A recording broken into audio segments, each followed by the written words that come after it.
22 காரணங்கள்ல ஒரு காரணம் ஆண்டவர் சொல்ற 4 மணி ஸ்தோத்திர ஜெபத்துல உண்மை இல்லாதவங்க எல்லாம் நரகத்துல இருக்காங்க. The 22 reason, one reason, those who are not truthful in 4 o'clock prayer, they are in hell.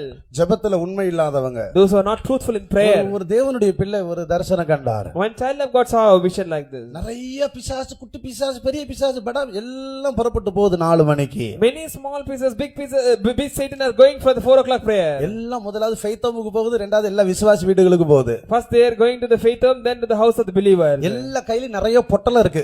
Lot of baggage they have. எல்லாம் சின்ன சின்ன பொட்டலம் நிறைய வச்சு gift பொட்டலம் போல வச்சிருக்குது. Small gift parcels they having in their hands. எல்லாம் 4 மணிக்கு ஃபெய்த்தோமுக்கு விசுவாசிகளுடைய வீடுகளுக்கும் போகுது. It is going 4 o'clock to the faith home and the believers house.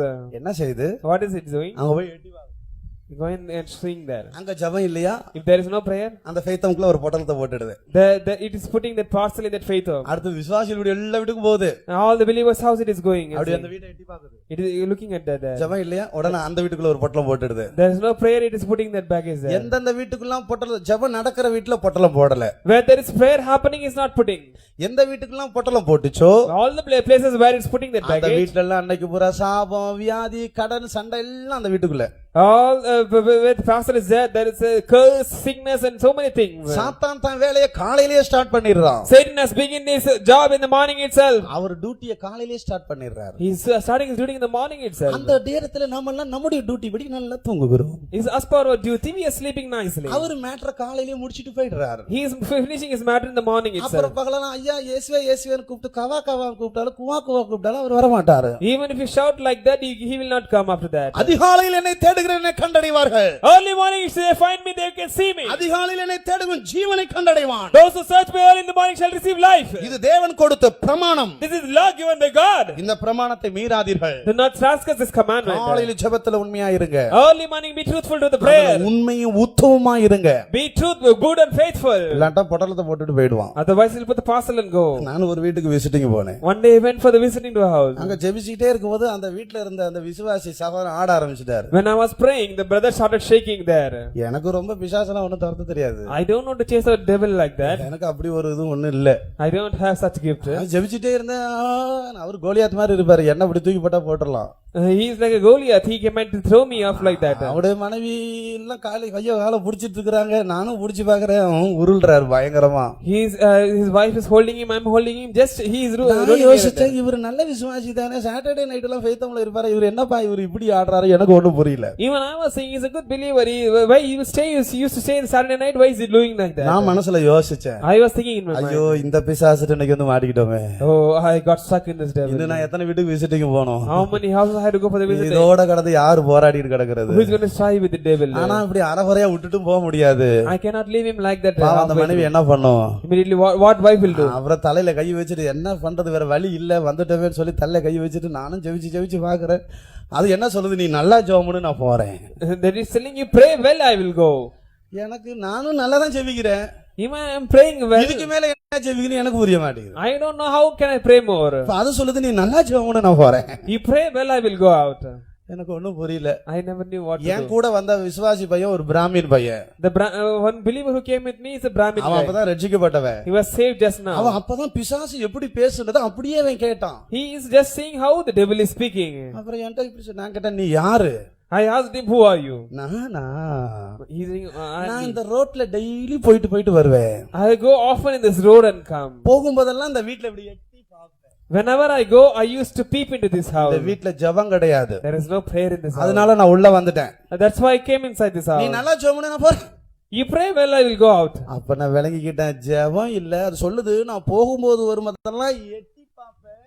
ஜெபம் இல்ல உள்ள வந்துட்டேன். Whenever I go and come I peep through. If there is no prayer I will just நல்லா came in. ஜெபம்னு நான் போறேன். You pray well I will go out. ரொம்ப கூலா சொல்லுது. It's telling very coolly. போக மாட்டேங்குது. But it is not going out. அப்புறம் ஒரு மணி நேரத்துக்கு மேல ஜெபிச்சு அப்புறம் போயிடுச்சு. But 1 hour we prayed and it went off. கர்த்தருக்கு ஸ்தோத்திரம். Praise the Lord. ஜெபத்தில் உண்மை இல்லாவிட்டால் If you are not truthful to prayer, சத்துரு உங்களுக்குள் பிரவேசிப்பான். enemy will enter into you. ஒரு பரிசுத்தவான் இப்படி சொன்னார். One holy person he said அந்த like ஜெப நேரத்தில் நீ உட்கார வேண்டிய இடத்தில் நீ போய் உட்கார உட்காராவிட்டால் அந்த இடத்துல சாத்தான் வந்து உட்காருவான் என்று சொல்லி ஒரு பெரிய பரிசுத்தவான் ஒரு முறை சொன்னது நான் ஞாபகம் வருகிறது. A great holy saint told like this, if you don't sit in the place where you have to pray, in that place Satan will come and sit. உண்மையாயிருங்கள், Be truthful, உத்தமம் உண்மையாயிருங்கள். be good and faithful. யோசுவா காலேபு உத்தமம் உண்மையாயிருந்தார்கள். Joshua and Caleb were good and faithful. கர்த்தர் உத்தமத்தை உண்மையை கேட்கிறார். The Lord is asking, being good and faithful. யார் இந்த உத்தமர்கள்? Who are these faithful ones? முதலாவது கீழ்ப்படுகிறவர்கள், செவி கொடுக்கிறவர்கள் தான் உத்தமர்கள். Those who are obedient and listen, they are the faithful. நாம் 1 சாமுவேல் 15ஆம் அதிகாரம் 22ஆம் வசனம் வாசிக்கும் போது 1 Samuel 15 chapter 22nd verse we read. பலியை பார்க்கலும் கீழ்ப்படுதல், ஆட்டுக்கடாக்கள் இன்னத்தை பார்க்கலும் செவி கொடுத்தல் உத்தமம் என்று சொல்லப்பட்டிருக்கிறது. It is been told that had the Lord is great delight in burnt offering and sacrifice, to obey is better than the sacrifice. வாசிங்க. அதற்கு சாமுவேல் கர்த்தருடைய சத்தத்திற்கு கீழ்ப்படிகிறதை பார்க்கிலும் சர்வாங்க தகனங்களும் பலிகளும் கர்த்தருக்கு பிரியமாயிருக்குமோ? பலியை பார்க்கிலும் கீழ்ப்படிதலும் ஆட்டுக்கடாக்களின் இனத்தை பார்க்கிலும் செவி கொடுத்தலும் உத்தமம். கர்த்தருக்கு ஸ்தோத்திரம். Praise the Lord. பலியை பார்க்கிலும் கீழ்ப்படிதல், Better, obey is better than sacrifice. ஆட்டுக்கடாக்களின் இன்னத்தை பார்க்கிலும் செவி கொடுத்தல் உத்தமம். To obey is better than the Hearken is better than the fat of rams. இந்த உத்தமத்தை மோசே இழந்து போயிட்டான். Moses has lost this pure. கீழ்ப்படுகிற விஷயத்திலும் In the matter concerning being obedient, செவி கொடுக்கிற விஷயத்திலும் matter concerning listening, அந்த உத்தமத்தை மோசே இழந்தான். he lost being faithful. கர்த்தர் கண்மலை பார்த்து பேசு என்று சொன்னால் அடித்து விட்டான். Looking into the rock, he told to speak, but he hit it. நான் அடிக்கடி மோசேயை யோசிப்பேன்.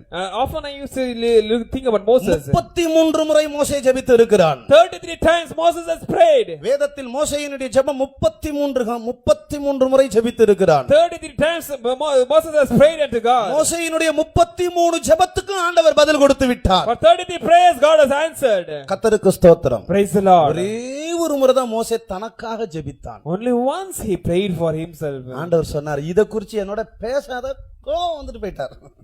God told, do not speak about this to me. He got angry and went off. 33 முறை மத்தவங்களுக்காக ஜெபிச்சான். 33 times he prayed for other people. மிரியாமுக்காக ஜெபிக்கிறான். First spake of Miriam. மிரியாமுடைய குஷ்டரோகம் போகணும் ஜெபிக்கிறான். Leprosy of Miriam went go, he prayed. எகிப்துக்காக 10 முறை ஜெபிக்கிறான். வாத நீங்கணும்னு சொல்லி. For Egypt he is praying for 10 times so the plague may be removed. 33 முறை மோசே ஜெபித்தான். 33 times Moses has prayed. 33 ஒன்று தவறாமல் கர்த்தர் பதில் கொடுத்தார். Not even a single time he left out all the things he answered and prayed. 33 மத்தவர்களுக்காக ஜெபித்த ஜெபம். 33 times he prayed for all other people. ஆனால் தனக்காக ஒரு முறை தான் ஜெபிக்கிறார். But for him he prayed only once. ஆண்டவர் சொல்லிட்டார், இத குறித்து என்னோட பேசாதன்னு கோபம் உண்டவரா போயிட்டார். The Lord told, do not speak about this to me. He got angry and went. ஆண்டவரே, இந்த கானானுக்கு நான் போணும் சாமி. Oh God, I should go to Canaan. நீ அங்க போக மாட்ட. You shall not go. கோபம் உண்டவரா போயிட்டார். He got angry and went. எவ்வளவு பயங்கரம் பாருங்க. How terrible it is. அதனால நீங்க ஜெபிக்கிற ஜெபத்துக்கெல்லாம் கர்த்தர் பதில் தருகிற வைத்து ஏமாந்து போகாதீர்கள். உங்களுடைய சொந்த ஜீவியத்துக்காக, சொந்த பரிசுத்தத்துக்காக, சொந்த ஜெய ஜீவியத்துக்காக எந்த அளவுக்கு தேவன் உனக்கு பதில் கொடுக்கிறாரோ அதுதான் உண்மையான பதில். We should not be deceived by the prayers you are praying for other things, but about your own individual prayer life, what you are praying, how much it has been answered, that is the status of that.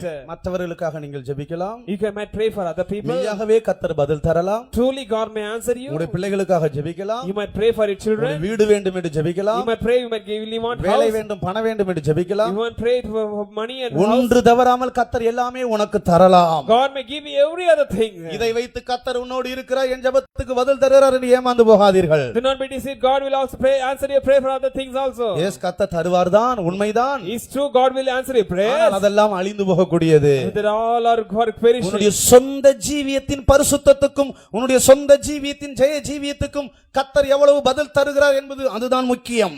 It is very important how much is God is answering your prayers for your spiritual life and overcoming holy life. கர்த்தருடைய பரிசுத்த நாமத்துக்கு மகிமை உண்டாவதாக. Glory be